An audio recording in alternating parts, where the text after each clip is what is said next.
Olá, pessoal, sejam bem-vindos a mais um Papo Voz Futura, aqui onde a gente busca primeiro aprender, talvez ensinar, mas sem dúvida evoluir. Hoje é um papo que eu, particularmente, estava muito ansioso. Hoje a gente está recebendo a Joana, que trabalha no LIVE, que é o Laboratório de Inteligência de Vida, uma instituição que trabalha com as habilidades socioemocionais em mais de 550 escolas no nosso Brasil inteiro. Um tipo de ensino que eu considero primordial e essencial na vida de qualquer pessoa. Então, para mim, é muito gratificante estar te recebendo aqui hoje, Joana. Obrigado pelo seu tempo, pela sua disponibilidade. Seja bem-vinda. Vou passar a bola para você aí. Fala para a gente já de começo o que é o LIVE, como surgiu, para quem não conhece, o que quer dizer isso, essas tão famosas habilidades socioemocionais. Dani, obrigada. Acho que desde o nosso primeiro papo, né? Estava até aqui lembrando agora que a gente está concretizando nesse momento. Desde o nosso primeiro papo, a gente já entendeu muita sinergia, né, do LIVE com Voz Futura e com você, assim, né? Acho que com o trabalho que você vem fazendo. Então, eu estou bem contente que a gente está conseguindo concretizar esse momento e tenho certeza que é o primeiro de muitos, porque eu acho que a gente ainda tem aí um futuro juntos. E aí, me apresentando brevemente, eu sou Joana, hoje eu estou como gerente executiva pedagógica do LIVE, então cuido de toda essa parte pedagógica do programa socioemocional. E como você falou, né, a gente tem aí hoje 500 mil de alunos que a gente está conseguindo impactar com o projeto, então é bem feliz, né, esse número que a gente está chegando, e tanto em escolas públicas, mas principalmente nas escolas privadas. O programa socioemocional em si, né, o LIVE, que é o Laboratório de Inteligência de Vida, a gente nasce muito desse desejo de que a escola seja um espaço onde a gente não tem um foco de trabalho simplesmente na questão cognitiva, né? Se a gente já entendia que isso era uma necessidade e uma urgência de ser trabalhada antes da pandemia, né? Porque quando a gente está falando de escola, a gente está falando de pessoas, e se a gente está falando de pessoas, a gente está falando de pessoas que sentem, de relações, e esses sentimentos e essas relações também precisam ter lugar para serem trabalhadas intencionalmente na escola, né? Então, a gente apoia muito a escola na construção desse trabalho socioemocional, mas quando a gente fala desse retorno da pandemia, a gente entende que tem ainda mais urgência nesse trabalho, né? Então, a gente teve 2 anos de isolamento, a gente teve 2 anos de muitas perdas, né, concretas, inclusive, de muitos lutos.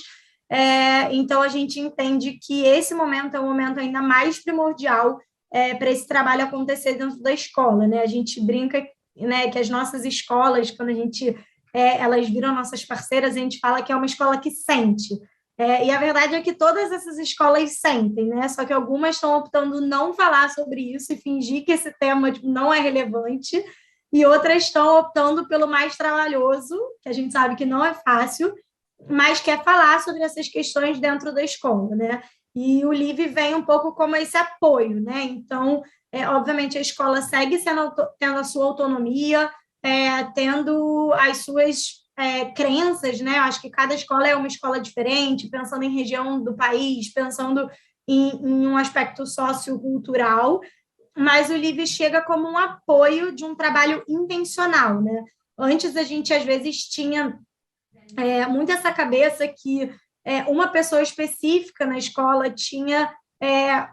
dava conta desse trabalho, né? Então, assim, às vezes tinha um coordenador que era uma referência, um professor, ou até às vezes alguém, um inspetor, um porteiro, que era essa referência desse cuidado na escola, e a gente vem um pouco para ser esse pilar, para que socioemocional seja cultura, que todo mundo fale sobre isso, que todo mundo seja cuidado nesse sentido, então não só os alunos, como também os professores, como também as famílias, como também toda a equipe que está presente dentro da escola. Então, esse é o nosso principal objetivo. Como eu disse, é um caminho trabalhoso, ele é árduo, porque a gente se depara com, né, muitas questões no caminho, mas a gente prefere olhar para elas do que fingir que elas não existem, né? Então, esse tem sido aí um pouco do nosso principal objetivo. quando a gente fala de socioemocional, né, acho que a palavra já ajuda a gente a reconhecer o que é, né? Então, a gente está falando de questões que são emocionais, mas que, obviamente, também são sociais. Então, o nosso trabalho não é só falar sobre as emoções, que a gente entende que já é um caminho muito importante, mas é também trazer para dentro da escola pautas sociais que a gente entende que não dá para ficar do lado de fora do muro da escola, né? Então, a gente discutir questões que a gente sabe que são questões contemporâneas e que atravessam a equipe escolar, os alunos e as famílias, e que precisam ser trabalhadas também de uma maneira cuidadosa dentro da escola. Então, tentando explicar aí um pouquinho brevemente de quem a gente é, por que a gente nasceu, e qual tem sido aí nosso grande trabalho ao longo desses anos que o LIVE existe. Obrigado, Joana. Legal.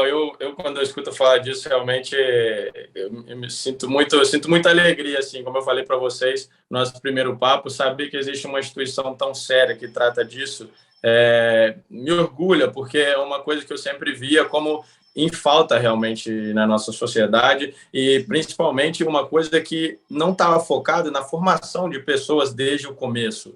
Eu acho que é muito mais fácil quando você aprende desde o começo do que depois, né? Quando você está mais velho, ter que, depois de tanto tempo, tanta coisa que você já carrega culturalmente, seja da sua família, seja de onde você vive, você quebrar isso e recomeçar. Então, acho muito mais fácil começar desde criança, desde as escolas, desde o aprendizado.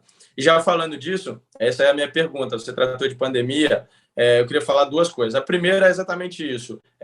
Depois da pandemia, ficou mais fácil ou mais difícil trabalhar isso nas escolas? E a segunda coisa, já puxando esse gancho, é mais fácil trabalhar com as crianças? Como é a aceitação, né? As crianças aceitam melhor isso ou os adultos? Como tem diferença nesse trabalho? Assim, pensando em pandemia, eu acho que assim ficou mais fácil no sentido das pessoas entenderem mais a importância desse trabalho. Então, acho que quem antes da pandemia desvalorizava um pouco, achava que, né, tipo, era um pouco besteira, que escola não é lugar para isso, né, que isso é o tipo de coisa que se aprende em casa, né, tipo assim, vários argumentos que a gente tinha, a gente vê que não dá para a gente ignorar isso na escola, porque tem uma questão que é uma questão social mesmo, né, tipo, tem uma vivência que a gente está tendo hoje, né, nesse retorno das aulas presenciais, que é uma questão do coletivo, né? E o LIVE tem muito essa característica de trabalhar o coletivo, né? Obviamente, dentro do coletivo vão surgir questões individuais, e a gente até fala, né, que a escola tem um certo limite desse trabalho, então, dependendo de qual é a questão, se é uma questão muito individual, a gente, inclusive, tem que fazer um encaminhamento, né? Não é a escola que vai dar conta disso, mas a escola pode fazer esse trabalho no coletivo. Então, assim, eu acho que é mais fácil das pessoas reconhecerem que esse trabalho é necessário e fundamental. Mas, obviamente, a gente está vivendo uma situação muito delicada, né? Então, assim, o trabalho em si tem sido mais difícil, porque a gente realmente está lidando com muitos casos de depressão, um aumento muito grande de ansiedade, de violência na escola, de indisciplina na escola. Então, a gente está aí entendendo o quanto dessa nova configuração tem a ver com o socioemocional e o quão mais difícil é fazer esse trabalho nesse momento. Mas, ao mesmo tempo, isso, né?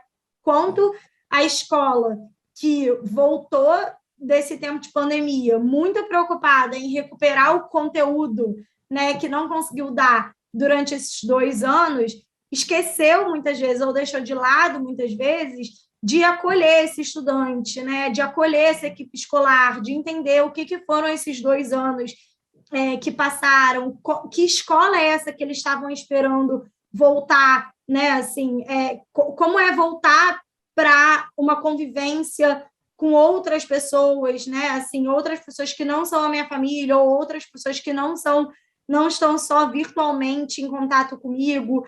Então, assim, a gente entende que o socioemocional, assim, ele deve, sim, ultrapassar, inclusive, o momento que a gente propõe na aula de LIVE, né? Isso deve estar absolutamente em todos os espaços e todas as trocas dentro da escola. Então, assim, tem sido mais desafiador nesse sentido, apesar de eu acho que as pessoas estarem entendendo mais o quão importante é esse trabalho, né?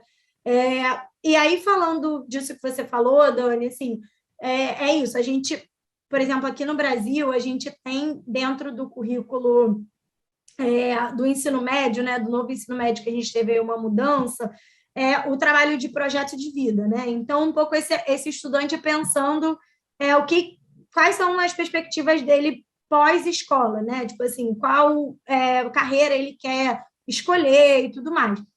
E a gente costuma falar muito que não adianta a gente tentar fazer um trabalho de projeto de vida no ensino médio se a gente não começou esse trabalho desde a infância. Porque se esse aluno nunca teve um espaço para se autoconhecer, para refletir, tipo, quem ele é, quais são os interesses dele, quais são as influências, inclusive familiares deles, né? Quais são as outras possibilidades de referência para ampliar um pouco o mundo dele, a gente chega para um aluno, sei lá, de 15, 16 anos e dá 10 opções de escolha para ele, de para onde ele pode ir, e ele vai escolher onde os amigos estão. Porque a melhor referência para ele cara, eu quero ir com quem está junto comigo, sabe? Assim, eu só não quero ficar sozinho. Então, se eu faço um trabalho de autoconhecimento, de, né, assim, autonomia, ético, inclusive, né, assim, para ele entender o quanto ele é um agente social, o quanto a responsabilidade dele social, quanto mais ele cresce, tipo, mais importante ele consegue depois, futuramente, fazer escolhas mais coerentes, né? Assim, e não só ir no caminho que ele foi levado, ou então ir por onde é mais confortável, porque ele tem, tipo, um amigo ali do lado, sabe? Então, assim, a gente, quando vai nas escolas, né, às vezes a gente vai fazer apresentação para as famílias, para apresentar o programa, para dizer quem a gente é, e é muito interessante, porque várias famílias falam assim, gente, mas vocês não têm livro para adulto, não? Porque é isso, assim, eu acho que foi muito... A nossa primeira conversa foi muito nesse lugar, né? De adultos reconhecerem, assim, o quanto isso fez falta na minha formação, né? Então, assim, eu acho que, obviamente, com a criança, a gente tem mais facilidade, porque a gente tem elementos lúdicos que ajudam a gente, tipo, a criar esse ambiente, né? A criar essa linguagem com eles. Então, a gente usa muito história, a gente usa fantoche, a gente usa música, a gente vai muito para um lugar lúdico para que ele consiga adquirir esse vocabulário, começar a reconhecer. E a gente não larga disso com os adolescentes, né? Então, a gente tem as nossas séries audiovisuais, a gente tem as nossas séries documentais, para a gente sempre trazer para um lugar de debate, de reflexão, né? Então, o nosso objetivo não é virar e falar assim, criatividade é 2 pontos, sabe? Ou tristeza é 2 pontos. A gente quer que eles tragam, assim, o que é tristeza para mim? E o que é para o Dani? São vivências completamente diferentes, né? E, por exemplo, com as habilidades socioemocionais, a gente não quer que eles definam o que é criatividade, a gente quer que eles vivenciem a criatividade. Então, a gente vai fazer uma atividade, a gente vai propor uma tarefa com eles, uma dinâmica com eles, que quando eles vão ver, eles estão na prática entendendo o que é criatividade, né? Eles estão vivenciando aquilo. Então, o pensamento crítico, por exemplo, que é algo extremamente necessário nos tempos que a gente está vivendo, especialmente, né? Então, assim, trazer para um lugar muito vivencial.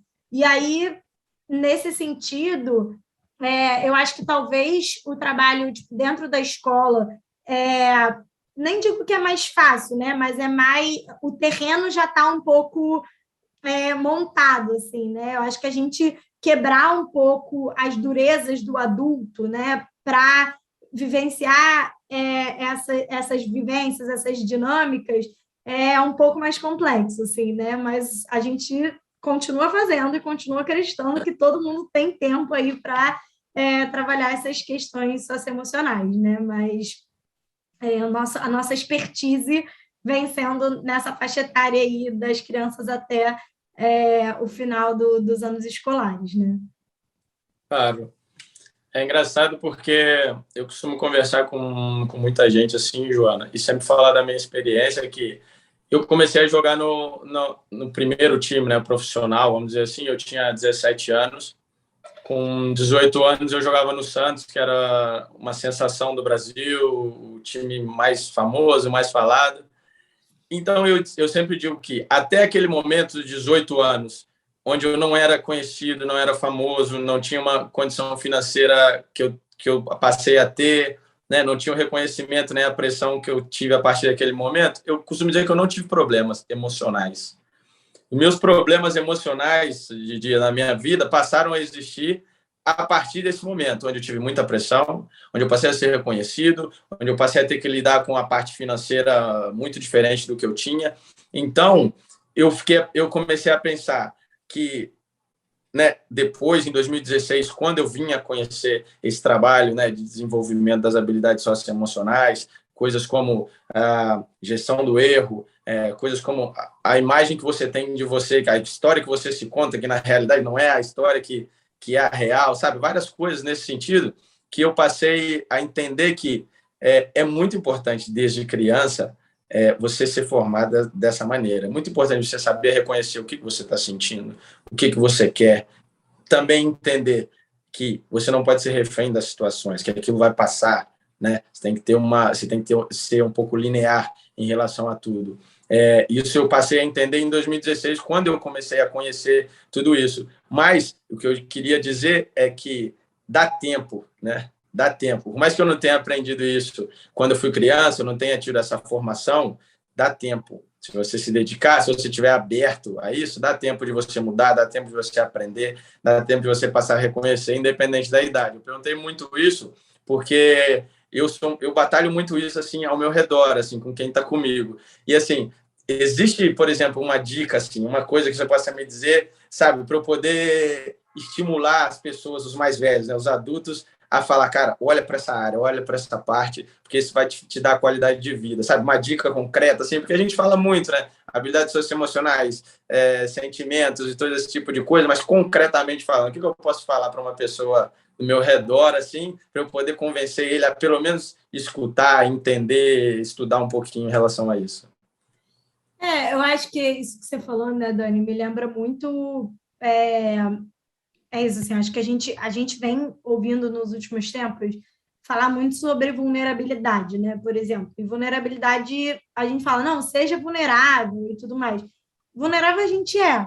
A questão é que a gente não fala sobre isso, né? E eu acho que a principal dica, assim, que eu dou primeiro que é isso, assim, a gente você não precisa de muito para entender o quanto essas questões são importantes, né? Então, por exemplo, se a gente está, sei lá, numa situação delicada, passando por uma situação delicada, familiar que seja, e a gente vai, sei lá, fazer um curso, por exemplo, né? A gente não vai ter a mesma capacidade de compreensão tipo, do que a gente está aprendendo do que se a gente estiver no momento onde a gente está passando, não está passando por uma situação difícil, né? Então, assim, eu acho que, principalmente quando a gente fala de adulto, a gente ainda tem um pouco essa expectativa da pessoa que sabe tudo, na pessoa que sabe lidar com tudo, né? Então, assim, eu acho que tem um lugar da gente assumir as nossas vulnerabilidades,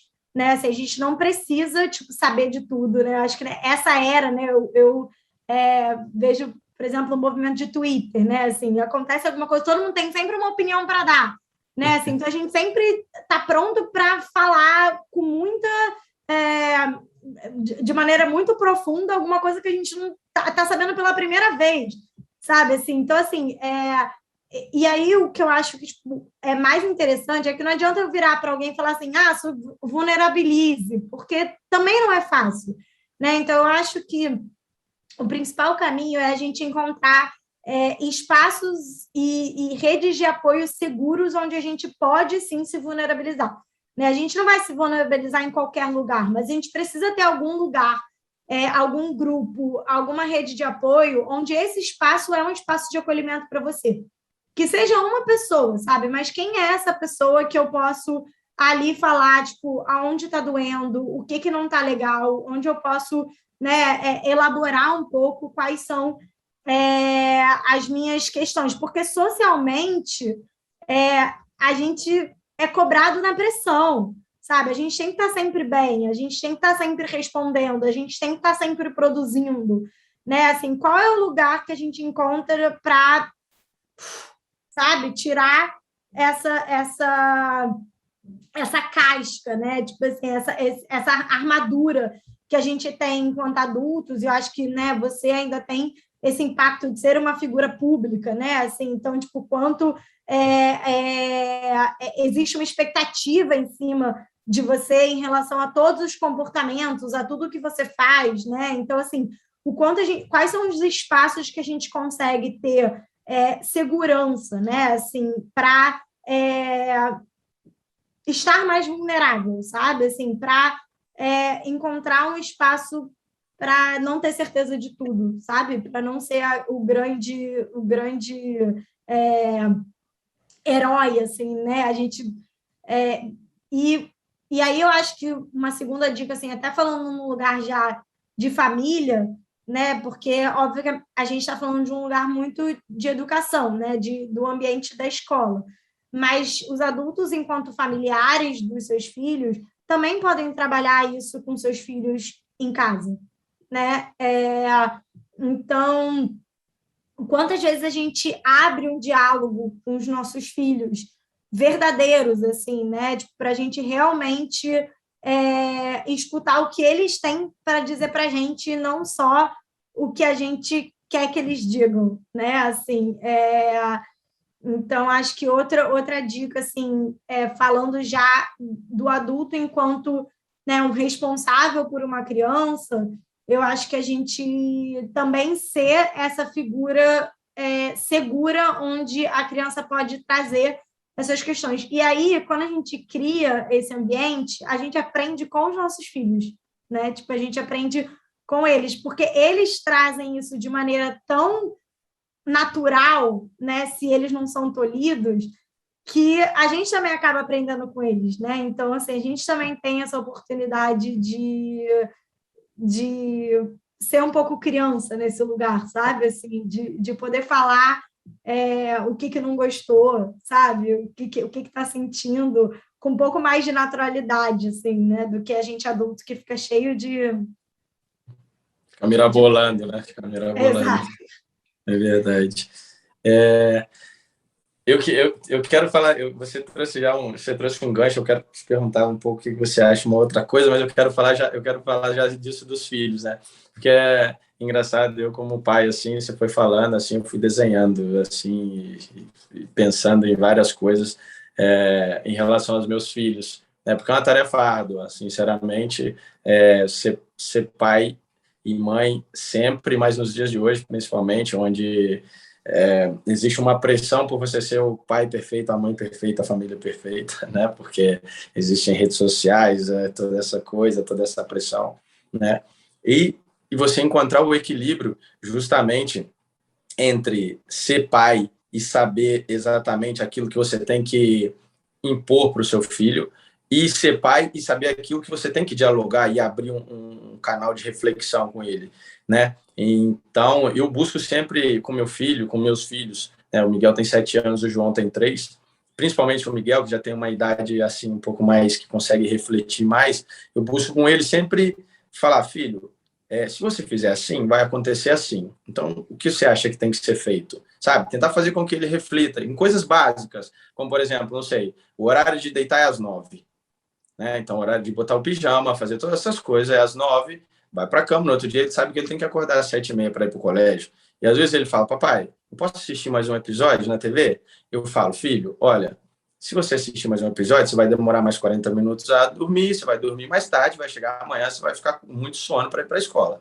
O que você quer fazer? Não, papai, eu vou assistir mais um. Ok. No dia seguinte, ele acorda cheio de sono. Fala, pai, estou com muito sono. Daí eu falo, lembra que o papai falou ontem que você iria acordar com sono? Entendeu? Então, quer dizer, no dia seguinte, ele já vai lembrar. Eu vou falar com ele de novo. Ele fala, pai, posso ver outro episódio? Eu falo, filho, você lembra o que aconteceu ontem? Foi assim. Então, ele já tem aquela noção, já consegue refletir, e a partir daí ele vai criando esse hábito de tomar decisões que seja uma coisa que vai ser melhor ou pior para ele, e saber que cada decisão que ele tomar vai ter consequência. Eu acho que a gente, não sei se eu estou agindo da melhor maneira, mas eu acho que a gente, enquanto pai e educador, nós somos educadores, figuras, né, para os nossos filhos, a gente pode desenvolver essa reflexão neles e essa capacidade de tomada de decisão com coisas pequenas no nosso dia a dia, né? Não sei o que você acha em relação a isso. Não, total. E é isso, assim, olha o quanto de ensinamento você não deu para ele, tipo, numa tarefa do dia a dia, né? Assim, você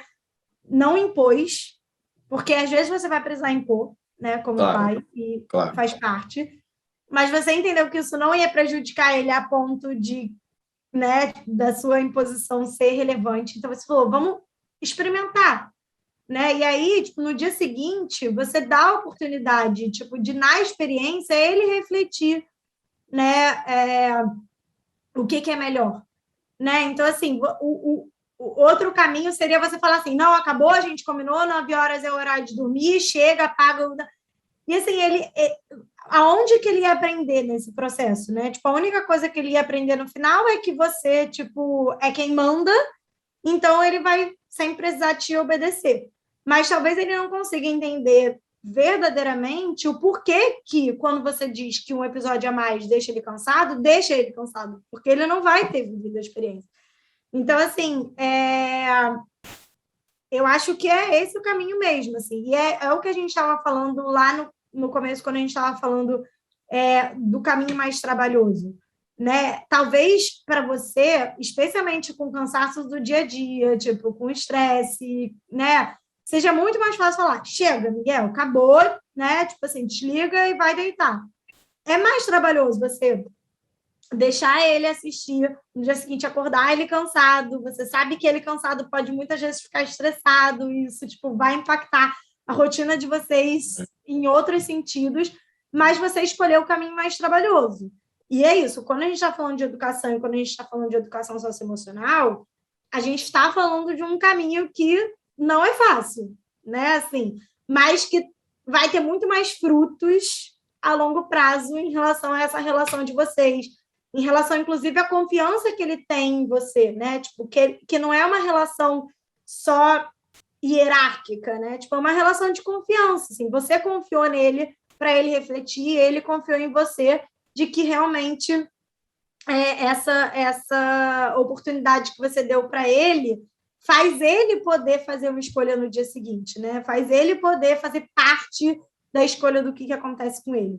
Então, é isso, assim, eu acho que é esse caminho mesmo, e é isso, sem romantizar de que é um caminho fácil, né? Assim, a gente hoje, inclusive com, né, assim, essa grandeza que as redes sociais tomaram, tipo, na nossa vida, né?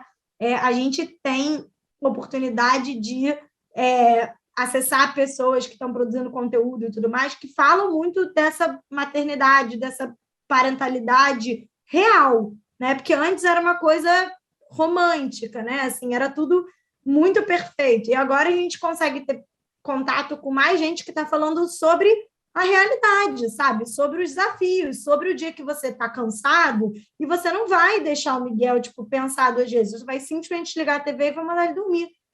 E aí, no dia seguinte, você pode pedir desculpa para o Miguel e falar, cara, foi mal, ontem eu estava muito cansado. E eu precisei fazer você ir dormir, sabe? Então, assim, a gente também se vulnerabilizar frente aos nossos alunos, quando a gente está falando, né, de professores, ou frente aos nossos filhos, quando a gente está falando de responsáveis e família, também é um ensinamento, sabe? A gente poder falar, olha, ontem eu perdi a mão, desculpa, sabe? Assim, e o quanto esse ato não ensina também, tipo, né, assim, de que você não é só aquele herói perfeito que está sempre acertando. Você também erra, você também está cansado, você também perde a mão. Então, na relação com os filhos também, a gente tem uma grande oportunidade, sabe, de trabalhar essas questões na nossa relação do dia a dia, assim, sabe, na hora de dormir, no café da manhã, sabe, na negociação do banho ali, né, entre outras possibilidades. Faz sentido, Dani? Me conta isso. Como é que você enxerga esse lugar de acolhimento na sua casa? Vou abrir só um parêntese, porque é engraçado. Hoje eu recebi de um amigo esse livro de presente, que é o da Brené. Uhum. E, por acaso, eu já li, mas ele me presenteou, que é A Coragem de Ser Você Mesmo, e ele tem outros nomes, que é A Coragem de Ser Imperfeito, né? A Brené Brown, ela fala muito sobre vulnerabilidade, né? A gente, no Voz Futura, a gente tem o objetivo sempre de tratar, dar voz às coisas assim propositivas, coisas que te toquem de alguma maneira, que vai impactar na sua vida. Então, achei engraçado a gente falar muito sobre vulnerabilidade, e hoje eu recebi esse presente. Mas, como eu falei, nós, como pais e educadores, a gente tem um grande desafio com as gerações, com essas novas gerações, porque é uma geração muito especial, eu diria assim, sabe? Eu, no outro dia, no encontro de pais da classe do Miguel de Natal, assim, tive 2 episódios que eu, tipo assim, eu busquei aprender muito daqueles episódios. O legal de você trabalhar, estudar, conhecer sobre as habilidades socioemocionais é reconhecer em cada ocasião a oportunidade de aprender, de evoluir, de dar um passo, né? Eu não sei se faz sentido, acho que é isso. Você reconhece a situação e fala, opa, aqui eu posso aprender, aqui é a hora de eu implementar aquilo que eu aprendi, então é a hora de eu dar um passinho a mais, eu acho. Foi engraçado porque aconteceu uma situação onde as crianças estavam lá discutindo e tudo, e uma criança veio falar com um pai que estava do meu lado, que inclusive que eu estava conhecendo pela primeira vez, e a criança veio falar, papai, aquela criança ali está fazendo maldade com o outro, botou o pé na frente, essas coisas de criança mesmo. E o pai dele falou assim, para de cuidar do outro, cuida de você e tal, e deixa para lá. E aí ele falou comigo, já falei para ele parar de cuidar da vida do outro, se importar só com ele e tal. Eu dei uma respirada assim e tentei interpretar aquilo que ele me disse, e eu só consegui responder assim. Eu falei, olha, realmente a gente tem que tomar conta da gente, mas a gente tem que ter cuidado, porque essa nova geração ela tem uma sede de justiça incrível, assim, de caminho certo, de coisa certa. Então, assim, a gente tem que respeitar o tamanho do mundo deles, do universo deles. Para ele, para aquela criança, botar o pé na frente da outra para derrubar a outra é uma coisa muito grande, muito errada. Então, quer dizer, para o meu tamanho enquanto adulto, talvez é uma, sei lá, uma besteira, mas eu tenho que me colocar no mundo dele, no tamanho dos problemas dele, das coisas que são erradas para ele. Então, a gente tem que ter muito cuidado em respeitar essa sede de justiça, não podar isso, entendeu? A gente tem que ajudar eles a entender aonde e quando utilizar isso, mas essa sede de justiça, de coisa certa, de andar no caminho justo, a gente não pode podar enquanto pai e educador. Então, naquele momento, eu pensei muito sobre aquilo. O Miguel, muitas vezes, eu falo muito do Miguel porque ele é um moleque muito especial, assim, e ele é um cara, assim, que ele gosta de ser propositivo, às vezes um pouco mandão, sabe? Às vezes um pouco muito preocupado com o outro, e eu fico ali, né, tentando equilibrar as coisas, porque eu não posso podar isso. Não posso podar essa sede dele de justiça, de coisa certa, sabe? De carregar o outro para o lado bom, assim, e nem ensinar ele a tampar os olhos, sabe? Fechar os olhos para aquilo que não está certo. Não posso ensinar ele a fazer isso. Então, a gente busca esse equilíbrio. Então, nesse dia, esse pai me ensinou, me ligou uma chave assim dentro de mim, de dizer, olha, Danilo, presta atenção, porque muitas vezes analisa bem o que o seu filho está te falando, que não é fofoca, não é picuinha. É o problema no mundo dele. É a sede de justiça, de coisa certa, no mundo dele. Você tem que se colocar dentro do mundo dele. Essa foi uma coisa que eu aprendi nesse dia. E eu não vou muito assim nesses encontros, muitas vezes pela minha agenda e tudo, mas isso me serviu muito assim, porque eu vi era um encontro de Natal e cada criança tinha que levar um brinquedo, uma coisa, né? E aí depois botava todo mundo num saco. No final, as crianças cada um pegava um brinquedo e era o presente de Natal. E aí nesse dia eu lidei um pouco e aprendi a pressão um pouco da expectativa dos outros e também da minha. Cada criança pegou um brinquedo, o Miguel pegou uma Barbie. Quando o Miguel pegou uma Barbie, é como já viu aquela cena de filme, assim, que quando paralisa, assim, fica todo mundo parado. O moleque pegou uma Barbie. Aí todos os pais me olharam, todas as mães me olharam, aquela coisa toda. O Miguel me olhou e todo mundo falou. Aí ficou parado, assim, por uns segundos, parecia, e de repente todo mundo falou: coisa de menina, troca, deve trocar e tal, não sei o quê. Aí ele foi, um outro amiguinho falou pro pai, o Miguel pegou uma Barbie. Aí o pai dele falou assim, nossa, que falta de sorte que ele teve, e não sei o quê. E o Miguel pegou a Barbie e veio na minha direção, falou, papai, eu quero ficar. E eu ali, é muito engraçado, né? Porque tudo que seja coisa cultural, tudo aquilo que a gente carrega de pressão, de machismo, todo aquele tipo de coisa, é muito engraçado. Aquilo começou aquela turbilhão de coisas assim na minha cabeça. Meu filho, você quer ficar? Sim, tá bom, filho, pode ficar. Deixei ele ficar com a Barbie, porque, né, a gente é um assunto muitas vezes muito complexo quando você bota a complexidade disso. Na verdade, é um brinquedo para a criança só quer um brinquedo, não faz ideia da carga cultural que está carregada naquele brinquedo. E todo mundo ficou me olhando como, caraca, esse pai é maluco. Tipo, deixou o filho dele pegar uma boneca. Eles começaram a brincar, brincaram, toda aquela coisa. No final do jantar, fomos embora. Miguel botou a boneca lá no carro, lá, nunca mais ele pegou na boneca. Jogou, nem sei onde foi parar embora. Eu só queria brincar naquele momento com a boneca, com os amigos, com as amigas, toda aquela coisa. E naquele momento eu falei, caraca, a expectativa dos outros pais, e até a minha mesmo, concorda, assim, por mais que você conheça e entenda, tem muitas coisas, muitas situações que você ainda não viveu, que você ainda vai viver enquanto educador e enquanto pai. Então, a minha reação foi, tipo, o primeiro momento eu paralisei, falei, caraca, o que eu faço agora? Só que aí eu falei, Danilo, peraí, você não pode falar tanto sobre se evoluir, habilidades socioemocionais e todo esse tipo de coisa, e agora é só a hora de dar um passinho a mais. E foi muito legal, eu me senti muito orgulhoso do meu aprendizado naquele dia, sabe? Talvez se eu falasse para ele, não, claro que não, tá maluco, não sei o quê, talvez seria uma frustração desnecessária para ele, ele nem entendeu por que ele ia ter aquela frustração, sabe? Então foram duas situações, assim, enquanto pai, que eu aprendi nesse dia, assim, que eu fiquei orgulhoso de dar um passinho a mais. Eu acho que a gente, como adulto, assim, principalmente ser humano, a gente tem que se orgulhar também dos nossos passos, assim, adiante, sabe? De cada degrau que a gente conquista, né? Então, nesse dia eu aprendi, primeiro que eu não posso podar a sede de justiça do meu filho, né? Eu não posso achar que ele está se metendo na vida dos outros. Tem que ajudar ele, claro, com uma experiência que a gente tem de vida, de alguma forma fazer isso da maneira mais correta possível, né? Mas a sede de justiça dele é dele, eu não posso podar isso.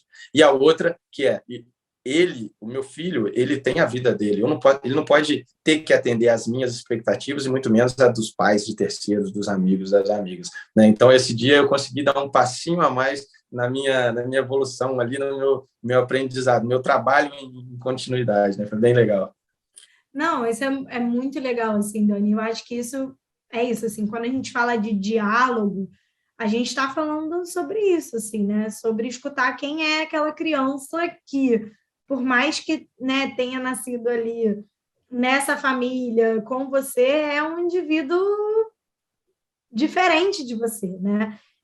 E o quanto é isso, né? O Miguel com 7, não sei quantos anos ele tinha quando aconteceu a situação, mas quanto já com essa idade, tipo, as crianças carregam, né, assim, o tanto de expectativa ou de preconceitos mesmo que elas trazem nessa bagagem, né, e o quanto também a gente, como adulto, tem a oportunidade de desconstruir um pouco isso, né, assim, e quando a gente fala de escuta, principalmente com criança, acho que com todo mundo, né, mas principalmente com criança, a gente não fala só do que é dito, né, literalmente, porque é o que você falou, tipo, às vezes eles ainda não têm tantos recursos para poder verbalizar isso, tipo, em palavras.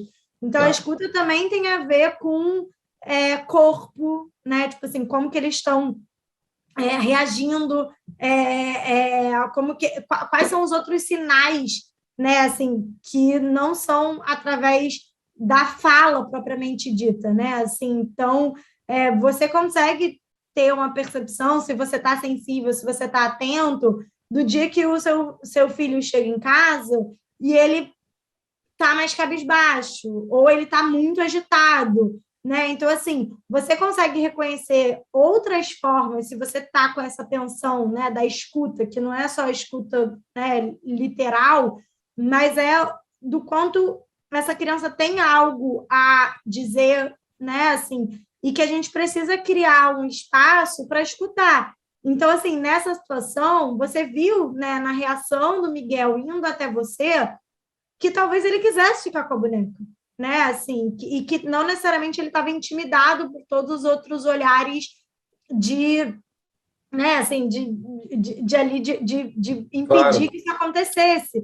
E você conseguiu acolher ele, de falar assim, por mais que você também tivesse assim, putz, né, assim, como que ele vai ser taxado, né? Assim, que a gente exato. sabe que existem aí muitos preconceitos, tipo assim, você conseguiu baixar a sua guarda também e falar assim, filho, é o que você quer? Vambora, tipo, fica com a boneca, sabe? Eu tô aqui com você. Então, assim, eu acho que é muito esse o nosso papel, né? Assim, de responsáveis pelas crianças, de falar assim, eu tô com você, eu tô te acompanhando, né? Assim, conta comigo.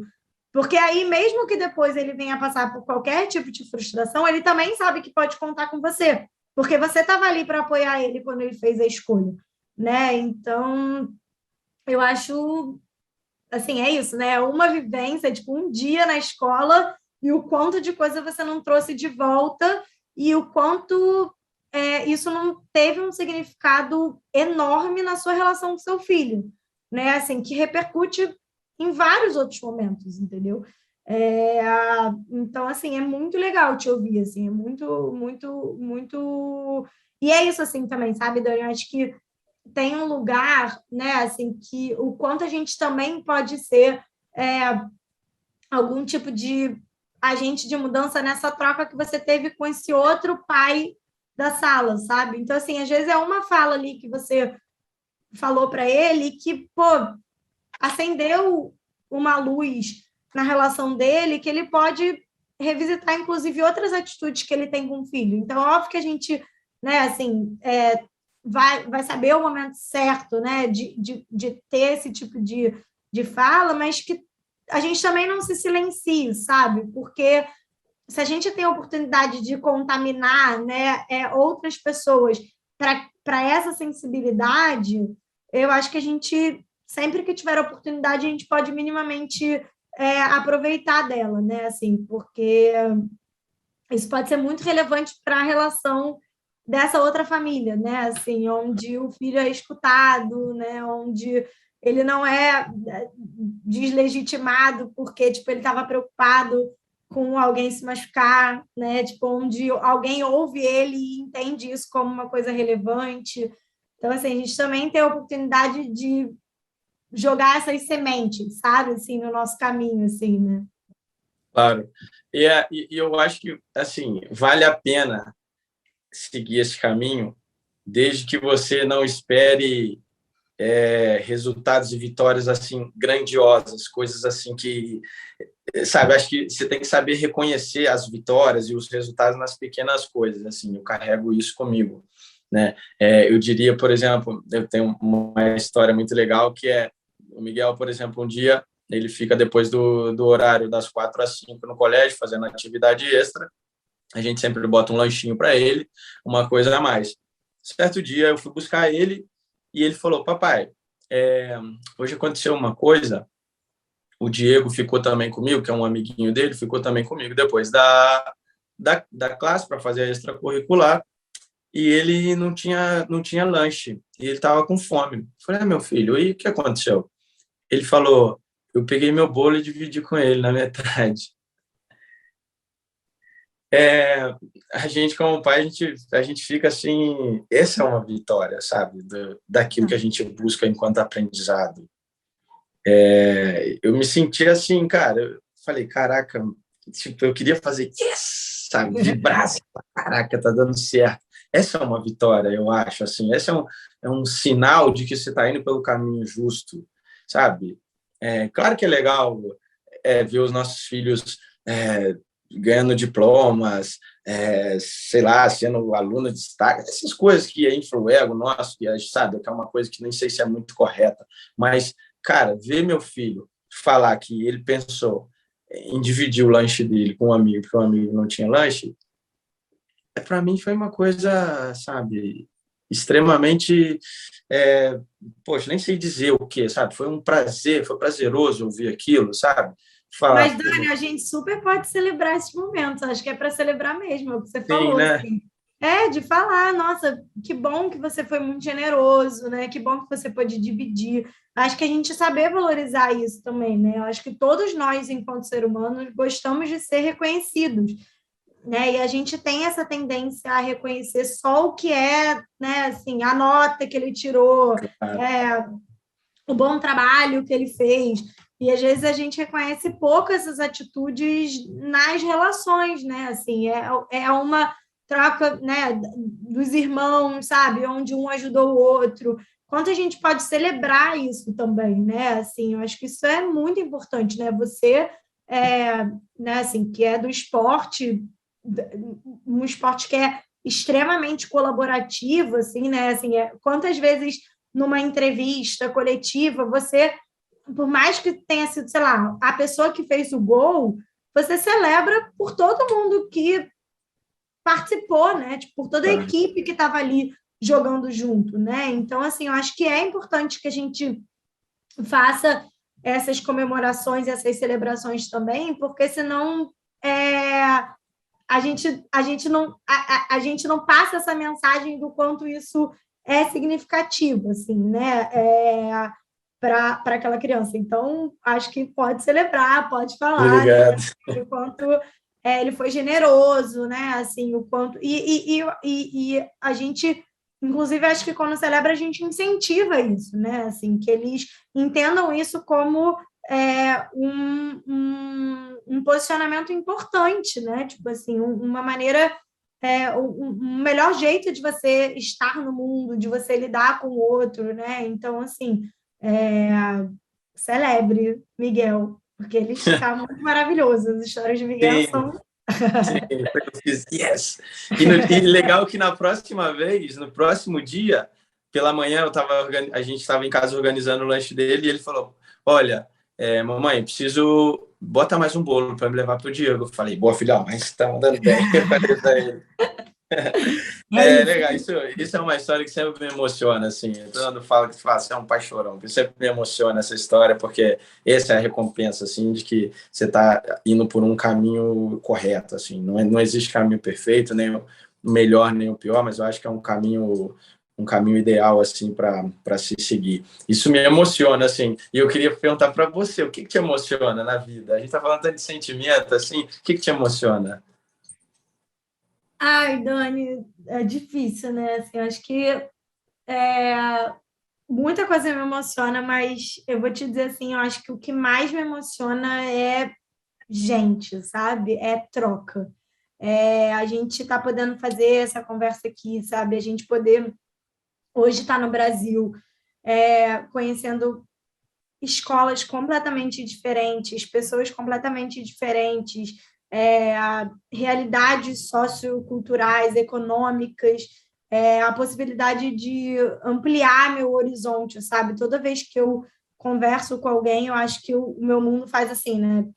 Tipo assim, abre uma nova janela, assim, um novo olhar, e eu acho que isso encaminha para a gente ter socialmente relações mais respeitosas, né? Assim, então, para mim, pessoas, histórias me emocionam, sabe? Assim, te ouvir encantado falando do Miguel, sabe? Assim, te ouvir emocionado, sabe? Falando do Miguel, isso me emociona, sabe? Assim, eu gosto de contar a história, mas eu gosto de ouvir história, principalmente, sabe?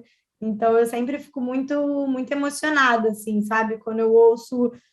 eu brinco, assim, eu tô no Livre há 5 anos já, e toda vez que eu vou numa escola, eu saio emocionada, sabe? Assim, porque eu sei que está acontecendo de um jeito diferente, que está repercutindo nas crianças de um jeito diferente, e que a gente está estimulando, né, assim, uma cultura onde se escutar é muito relevante, sabe? Onde. E é isso, a gente fala muito de falar, né? Mas eu acho que a gente precisa, mais do que tudo, se escutar, porque senão fica um monte de gente falando e ninguém está te escutando. A gente já fala esperando, né? Assim, a gente escuta já pensando o que a gente vai falar de volta. E, na verdade, eu acho que é uma escuta genuína, assim, sabe? É ouvir o outro, o que ele tem para te dizer. E se ele está te dizendo é porque ele confiou em você. Então, assim, confiança para mim é, é muito importante para essas relações. Então, se eu pudesse falar assim, uma coisa que me emociona é ouvir histórias, conhecer pessoas, assim, sabe? Isso me mobiliza a estar no mundo, sabe? E a acreditar que a gente pode, sei lá, ter um mundo mais interessante, assim, né? De pessoas que se ouvem, se escutam, compartilham. Então, Isso é muito corajoso, assim, né? Porque a gente lidar com pessoas, assim, são pessoas de culturas diferentes, de vivências diferentes e tal. Então, assim, é muito corajoso da sua parte, da nossa parte, falar de pessoas, né? Debater sobre pessoas, assim, né? Engraçado que a Voz Futura foi criado, assim, foi um dia eu, durante a pandemia, lendo, entrei assim para ver as notícias e tal, e falei, caraca, só tem notícia ruim, assim, só coisa que me sugou, assim, me senti sabe, me senti pressionado, senti uma angústia. Eu falei, preciso fazer alguma coisa, porque eu acho que tem mais gente se sentindo igual a mim, preciso fazer alguma coisa que eu vou dar alguma coisa legal para as pessoas lerem, histórias bacanas para as pessoas conhecerem, sabe? Eu acho que é justamente isso, assim, as histórias bacanas, né, as iniciativas bacanas, tudo isso é feito por pessoas, não tem como, são pessoas, são seres que simplesmente tomam a iniciativa, a decisão de falar, vou fazer uma coisa boa, vou correr atrás, vou ajudar, isso realmente é emocionante, assim, sabe? Essa foi até como surgiu a Voz Futura, foi isso.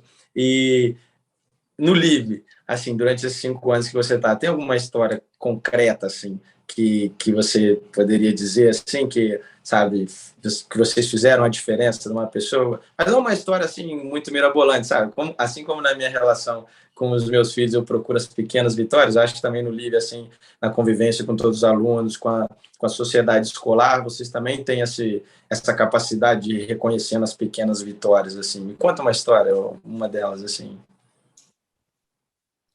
então, a primeira que me veio na cabeça, ela é um pouco mirabolante, mas Tá você bom, vai eu entender, você vai gosto, quero entender ver. que tem a ver antes com uma coisa muito simples do dia a dia, assim. Esse lugar de, da gente criar esse terreno seguro para as pessoas se sentirem à vontade para falar, a gente tem uma dinâmica no Livre que se chama Círculo da Confiança. E normalmente ela acontece dos adolescentes para cima, assim, né? Do fundamental, anos finais para cima. E é justamente isso, a gente cria uma roda de conversa e a gente propõe temas que podem ser desde assim, o mico que você pagou, um dia feliz, uma situação difícil, né? Assim, onde os alunos começam a falar. E eles são absolutamente convidados, que ninguém é obrigado a falar, vai passando assim na roda, quem sente a vontade fala. E aí, numa situação, num círculo da confiança desses,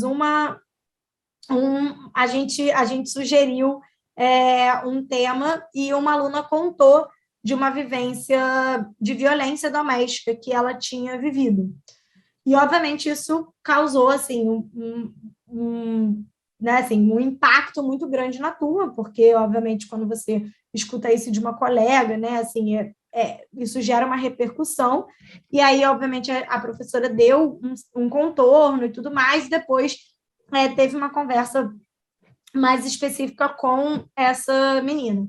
E aí, na aula seguinte do Livre, outras pessoas que tinham também vivido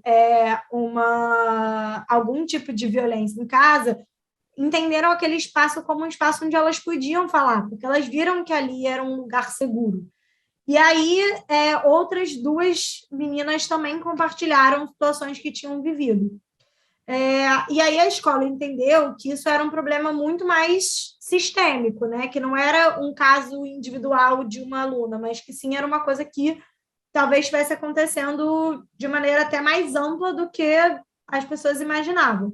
E aí começou a se fazer um trabalho dentro daquela turma, e aquela turma foi se empoderando, né? Assim, para poder falar sobre isso. Isso aumentou um pouco, e aí começou a se fazer um trabalho na escola, até que a escola mobilizou, era uma cidade pequena, assim, a cidade para fazer uma conscientização em relação a essa temática da violência doméstica.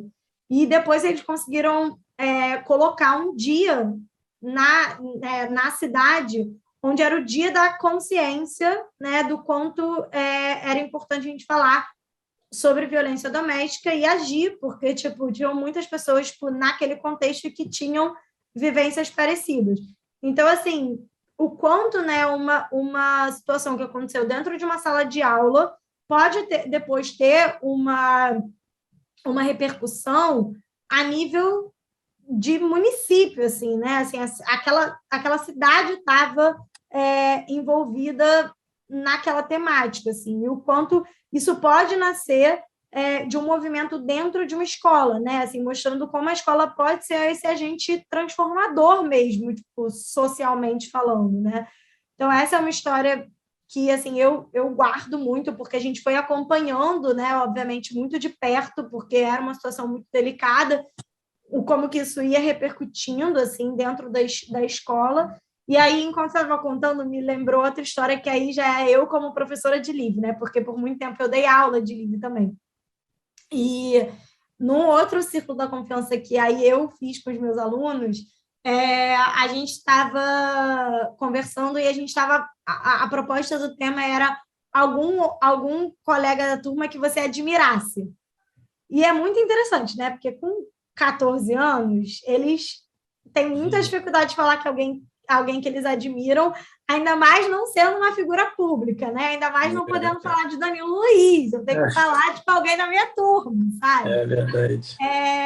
E aí começou, em algum momento, né? Entraram os meninos, assim, para falar, porque estava no círculo, e aí eles começaram a falar de um outro colega específico da turma que tinha perdido o pai e que era alguém dentro de casa que tinha uma responsabilidade significativa, porque era o filho mais velho, tipo, de uma família onde, né, o pai tinha falecido. Então, tipo, ele que cuidava muito também do irmão mais novo e tudo mais. E aí foi na sequência, assim, né? Um falou isso, aí passou, logo depois outro falou isso, aí outro falou isso, aí chegou na vez dele. E aí, quando ele pôde falar, ele estava muito emocionado de ver o quanto os colegas dele de turma entendiam, olhavam para ele com um olhar de admiração, né, mesmo reconhecendo que era muito difícil aquele lugar que ele ocupava, porque ele nem imaginava que os amigos dele tinham essa percepção sobre ele mesmo, né? Então, assim, o quanto não gerou uma oportunidade ali, tipo, deles poderem falar algo que dificilmente com 14 anos você fala um amigo para o outro, né? Porque tem ali milhões de barreiras sociais, de eu poder te falar, cara, eu tenho muito orgulho de você, sabe? Eu te admiro. E o quanto ele ficou emocionado de ter visto quantos amigos reconheciam ele nesse lugar.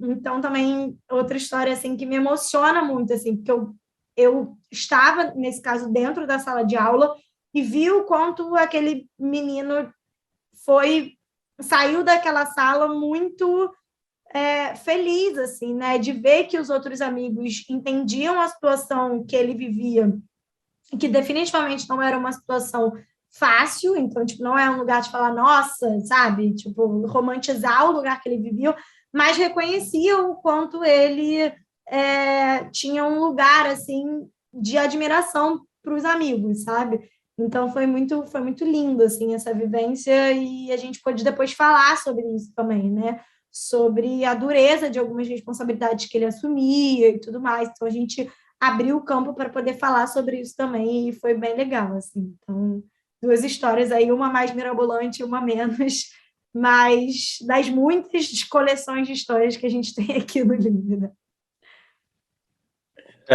Eu já, desde que eu conheci o Livre, assim, primeiro momento, assim, Instagram, sites, ver tudo, assim, eu já me tornei um admirador, porque eu não sabia, assim, não tinha informação de que tinha uma instituição tão séria, tão organizada, trabalhando nessa área no Brasil, né? Depois eu fui pesquisar, até existem outros, é até injusto a gente falar que não tem bastante gente trabalhando nisso, mas, sabe, ouvir você falar concretamente esse tipo de exemplo, esse tipo de história, me deixa realmente um fã mesmo do livro.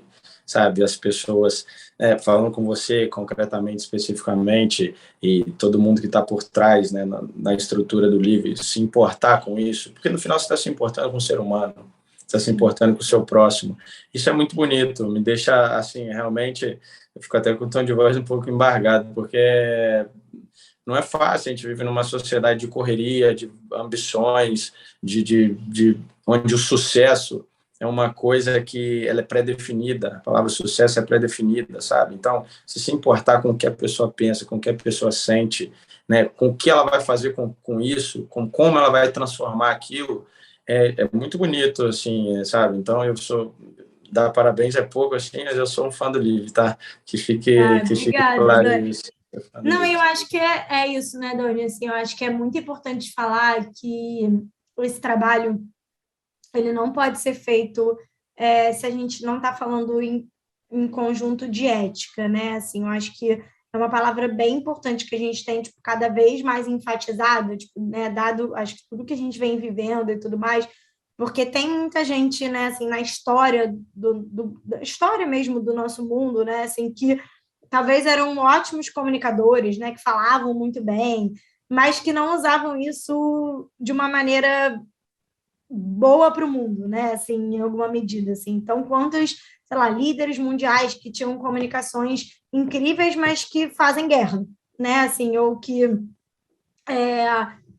né, exterminam povos, né? Assim, então, o quanto é importante esse trabalho do socioemocional está atrelado a uma questão de ética mesmo, né? Assim, quem a gente é no mundo, o que a gente pode causar no mundo, né? Assim, e está atrelado também a uma questão cidadã mesmo, né? Assim, que é o que você falou, as atitudes do dia a dia, mas também as nossas atitudes enquanto agentes do mundo, assim, né? De transformação desse mundo. Então, assim, eu fico muito feliz, assim, acho que, né, desde da nossa primeira conversa, acho que, como a gente falou, assim, teve muita sintonia na maneira da gente pensar e dialogar, mas é muito importante isso, assim, sabe? A gente ter muito cuidado para que esse trabalho socioemocional realmente seja feito com ética, sabe? Assim, que não entre num lugar, né, assim, da gente desenvolver isso para um mundo que não é um mundo de justiça, sabe? Que não é um mundo de responsabilidade social, assim, né? Da gente ter muito cuidado, assim, né? Quando a gente está falando de socioemocional, de que socioemocional é esse que a gente está falando, assim. Então, reforçando isso também, porque eu acho que é bem importante, né? Justamente. Eu acho que é importante a gente unir forças, né? Cada um na sua área, na sua região, na sua comunidade, unir forças e buscar mudar pequenos grupos, assim, ou incutir toda essa fala, incutir todo esse assunto, esse debate em pequenos grupos. Acho que assim é uma maneira legal assim para a gente ir fazendo a diferença, né? Para a gente fazer a diferença no mundo, a gente vai fazendo um pouquinho ali e daqui a pouco já tem um montão pensando igual. Mas eu quero falar mais duas coisas antes da gente ir para o final, que é a primeira, trazendo para a minha área assim, no futebol, pensando, quando a gente está educando crianças assim na escola, né? Em teoria, quando eles têm essa educação socioemocional, quando eles vão se tornar adultos, né, vão se tornar adultos com isso desenvolvido, adultos que sabem refletir, adultos que são empáticos, né, adultos que saibam desenvolver essa capacidade de na turbulência, manter uma certa tranquilidade, pensar, refletir, não agir por impulso, todo esse tipo de coisa. Eu sempre trago esse debate que no futebol perdem-se muitos talentos, muitas joias, que ao chegar, não sei, 17, 18, 19, 20 anos, quando vem o sucesso, o dinheiro, né, o reconhecimento, a pressão, se perdem, né, por não ter tido essa formação. Você acha, assim, olhando de fora do futebol, mas de dentro do livro, você acha que investir nesse ensinamento nas categorias de base, nos jovens, falando especificamente do futebol, você acha que seria um bom investimento? Você acha que mudaria a forma desses jovens chegarem para lidar com a pressão, para lidar com o reconhecimento, para lidar com o lado financeiro? Você acha que seria uma coisa relevante de se investir? Sem a menor dúvida, né? Você acha que Obrigado. Era isso que você queria que eu respondesse? Dani, acho que sem a menor dúvida, assim, a gente teve aí, né? Assim, acho que não à toa. Agora a gente está falando mais sobre isso, né? E aí eu acho que as pessoas podem também se vulnerabilizar nesse sentido. Quantas pessoas na última Olimpíada, né? Assim, a gente não ouviu falar mais sobre saúde mental, né? A gente esse debate não era possível, principalmente dentro do esporte, né? Então, quando as pessoas falaram, gente, eu preciso de licença porque eu não estou dando conta, né? Assim, minha saúde mental não está legal, né? E eu acho que e quando a gente fala de esporte, acho que nos dois âmbitos, tanto quando a gente fala num esporte individual, porque a pressão está muito concentrada tipo, naquela pessoa, né? Então, o quanto é relevante a gente ter um trabalho para que aquela pessoa tenha um espaço, né? Tenha um espaço de desenvolver o seu autoconhecimento, mas também de ser acolhida, né? De ter esse espaço seguro para que ela possa trabalhar as questões emocionais que acompanham o processo de desenvolvimento de carreira dele, né? Assim, dentro do esporte individual. E quando a gente fala de esporte coletivo, tipo, além do trabalho profissional de cada jogador, que é um pouco do que você está falando, por exemplo, é também um trabalho na equipe, né? Porque é isso, assim, a gente sabe, e a gente já teve experiências de conseguir ver isso um pouco mais na prática, tipo, mesmo não estando dentro do time em si, onde você vê que um time desalinhado, né, onde esse trabalho não é feito, é um time que não tem o mesmo efeito de jogo no dia a dia da partida, né? Assim, então, quanto esse trabalho, quando a gente está falando de esportes mais coletivos, também são importantes de acontecer, tipo, a nível de time, né? E não só dos jogadores e profissionais individualmente falando. Então, acho que sim, é extremamente necessário, né? Acho que deveria ter o mesmo peso na minha concepção, assim, né? Obviamente, eu não sou uma especialista em esporte, mas, assim, deveria ter o mesmo peso que a gente tem para a quantidade de treino que vocês têm de físico, né? Treino físico, assim. Então, de quanto tempo você se dedica também e quais são a quantidade de profissionais que estão dedicados à questão emocional e de saúde mental desses profissionais dentro desses espaços. E, obviamente, né, assim como a gente fala na criança pequena, de começar isso na educação infantil, quanto antes a gente puder fazer esse trabalho com os profissionais do esporte, né, então, ou seja, nas categorias de base e tudo mais importante e relevante isso tende a ter um impacto para essa pessoa. Porque é o que você falou, né? A gente perde talentos não só no sentido de perder um possível jogador, mas, assim, às vezes isso acaba com a carreira dessa pessoa, né? Assim, tipo, com a vida dessa pessoa. Ela pode entrar num buraco, assim, emocional de não conseguir dar conta das coisas, que depois ela fica com dificuldade de encontrar, inclusive, outros caminhos, assim, né? Então, o quanto isso deveria ser, sim, responsabilidade, né? Uma responsabilidade relevante dos clubes, né, dos espaços onde essas pessoas treinam, dos próprios treinadores, né, assim, o quanto isso deveria ser relevante dentro do esporte, assim, eu acho, e é isso, né, como você falou, e como a gente falou um pouco lá no começo, assim, acho que o esporte é um dos lugares onde isso é muito necessário, mas quando a gente fala de empresa, né, assim, quando a gente fala de gestão pública, quando a gente fala, todos os espaços deveriam ter essa responsabilidade, né? Assim, com os seus funcionários, jogadores, colaboradores, seja lá de que ambiente que a gente está falando, assim, né? Alunos, então seja lá de qual ambiente que a gente está falando, assim. Muito, muito legal ouvir isso. Eu acho que é importante porque você é uma pessoa capacitada, né? Está dentro do meio para poder falar sobre isso. E é engraçado que no futebol, principalmente, isso ainda é muito tabu. E eu sempre trago essa comparação em dizer que a gente investe milhões de dólares em campos, em estrutura de hotéis, em estrutura físicas de recuperação, fisioterapia, chuteiras, evolui toda essa área. E quanto a gente investe naquilo né, naquilo que tem que usar aquilo ali para evoluir? Quanto a gente investe na parte emocional dos atletas, não adianta ele ter toda essa estrutura se emocionalmente ele não é equilibrado, sabe? Então, Se emocionalmente ele não está preparado para lidar com as pressões do dia a dia, para lidar com toda aquela novidade que no futebol muitas vezes vem do dia para a noite, sabe? Então, fica aqui um conselho, fica aqui essa abertura para esse debate no nosso futebol, eu diria que é buscar investir e prestar mais atenção nisso desde o começo, desde a categoria de base, desde 10, 11 anos, já tratar disso, porque depois fica mais fácil. Então, quer dizer, eu acho que você acaba ganhando em número de formação de atletas e atletas que sejam mais resilientes, atletas que estejam preparados para lidar com tudo aquilo que o futebol traz, que é muita coisa boa, certamente, mas também existe muita pressão por trás, muita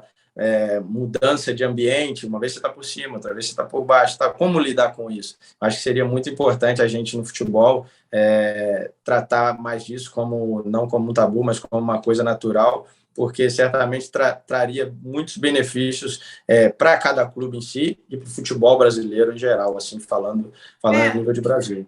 E Dani, só te complementando assim, né, uma coisa que eu acho que é importante, que é um pouco fazendo esse paralelo um pouco com escola, né? Eu acho que quando a gente fala de esporte, e desse trabalho socioemocional com jogadores e tudo mais, é importante a gente, obviamente, fazer esses trabalhos individuais e coletivos e tal, mas também é importante a gente pensar nesse lugar da instituição, né? Porque não adianta a gente colocar só na conta da pessoa física, tipo, lidar com a pressão, né? Mas também, assim, que pressão é essa? Se a pressão é extremamente necessária, tipo, ela tá indo tá passando dos limites. Então, quando a gente começa a pensar com essa cabeça socioemocional, né? Assim, tipo, quando isso vira uma coisa relevante, de verdade para todo mundo que faz parte dessa instituição, a gente não pensa só, tipo, no quanto o indivíduo precisa lidar com aquilo, mas o quanto aquilo precisa mudar, sabe? Assim, então, acho que também tem um caminho, né, assim, de mão dupla nesse sentido, né? Assim, porque a gente precisa também mudar as estruturas, né? E não só o indivíduo enquanto aquela pessoa que precisa sempre se adaptar às estruturas. É necessário ter tanta pressão? Tipo, é necessário, né? Assim, esse atleta tem que lidar com mudanças diárias, sem nenhum tipo de preparação e acolhimento para isso. Então, assim, sabe, eu acho que tem um lugar também dessa mudança sistêmica mesmo, sabe? Que é um pouco do que a gente vem falando na escola, né? Assim, não é só a gente botar esse aluno para conseguir lidar com pressão de prova todos os dias. É a gente questionar se prova para tudo é necessário, entendeu? Assim, é a gente questionar se nota é a coisa mais relevante. Então, é isso, assim, o quanto é importante a gente não colocar só na conta do indivíduo também, sabe? E o socioemocional ser algo que mude as estruturas do ambiente, assim, sabe? Da instituição, do lugar onde a gente está. Então, acho que só trazendo um olhar complementar, assim, para isso, porque senão, né, a gente deixa mais uma pressão nas costas daquela pessoa, né? Assim, e eu acho que é uma mudança de paradigma mesmo, né? Sim, sim, muito, muito legal, por isso me fez lembrar sobre a nossa primeira conversa, que você falou sobre não só falar com os alunos, mas mudar toda a comunidade escolar, falar com os professores, falar com os diretores, falar com quem trabalha, falar com todos, porque não adianta você aprender coisas ali que depois as outras pessoas não vão estar de acordo com aquilo, não vão trabalhar daquela forma. Então, é justamente, eu acho mais do que justo falar sobre isso, uma mudança individual, mas também numa mudança da comunidade do esporte, né? Trazer o que é necessário de pressão, o que é uma pressão natural e o que é uma pressão que a gente pode ir eliminando ela pouco a pouco, que não faz sentido. Muito legal isso, acho que isso é um tema para a gente conversar bastante aí, porque realmente traria muitos frutos, falando especificamente do esporte do futebol, traria muitos frutos para nós. Eu acho, Joana, assim, acho que teria muito, a gente poderia ficar aqui falando até amanhã. Foi muito maneiro mesmo. Estava ansioso para ter esse papo com vocês. Eu acho que o objetivo desse primeiro papo foi cumprido. Eu acho que era apresentar o Live, falar um pouco sobre sobre as habilidades socioemocionais, sobre o quanto elas são importantes na nossa vida de atleta, na nossa vida cotidiana, na nossa vida, na nossa família. Entender o nosso papel enquanto modificador, né? Então, saber que a gente pode botar sementes assim ao nosso redor, nos grupos que a gente participa, e que isso, no final das contas, vai fazer a diferença, assim. Então, eu fiquei muito satisfeito com o papo de hoje mesmo, muito feliz, e espero que você tenha gostado também. Nossa, foi uma delícia, Dani. Eu acho que é isso, né? Como a gente falou no começo, que seja o primeiro de muitos. Acho que eu fico muito feliz assim com o trabalho que vocês estão fazendo de dar visibilidade para esses projetos. Eu acompanho muito o trabalho de vocês. Acho que a gente tem, né, muita gente, especialmente no Brasil, assim, criando e tendo iniciativas muito interessantes e muito relevantes, assim, sabe, para mudar mesmo algumas questões que estão muito duras, assim, no nosso país. Então, que bom que você está aí para ampliar essas vozes, né? Acho que faço de novo, assim, um coro em relação a... Já falei para você, assim, sabe? Acho que figuras públicas como você, acho que é um ano muito especial, assim, né? Que você está provavelmente vivendo também essa pressão, assim, né? O ano de Copa e tudo mais, e você está parando, tipo, para dar visibilidade para esses projetos, para ampliar na sua voz, né? O quanto essas temáticas são relevantes, então que a gente tenha mais Danilos aí também que possam usar da sua força, né? Assim, para dar visibilidade para trabalhos tão interessantes, e não falo do Live, não, né? Falo de todos os outros projetos que vocês já estão aí em contato via Voz Futura, e assim, fica esse caminho aí para a gente traçar e se aprofundar em outras questões, para a gente ter outros papos como esse, porque eu acho que a gente só tem a crescer juntos, assim, e estou muito contente, assim, e te agradeço também, porque eu acho que você não só traz, né, assim, você enquanto profissional e a possibilidade, mas você enquanto pai, né, as suas histórias, você contar isso né, assim, a gente vê nitidamente que você se emociona, isso, como eu falei, assim, isso é o que me emociona, então te ver emocionado me emociona, te ver enquanto a sua responsabilidade, assim, que você tem para esse cuidado, para mudar, né, a perspectiva de um pai, né, assim, que a gente sabe que é diferente também, tipo, um pai que quer assumir um outro tipo de responsabilidade, quer dar visibilidade para essas questões emocionais. Acho que isso desconstrói também muita coisa que é muito importante da gente, tipo, dar voz, assim. Então, te agradeço de novo por você também contar um pouquinho da sua história, da história com seus filhos e tudo mais.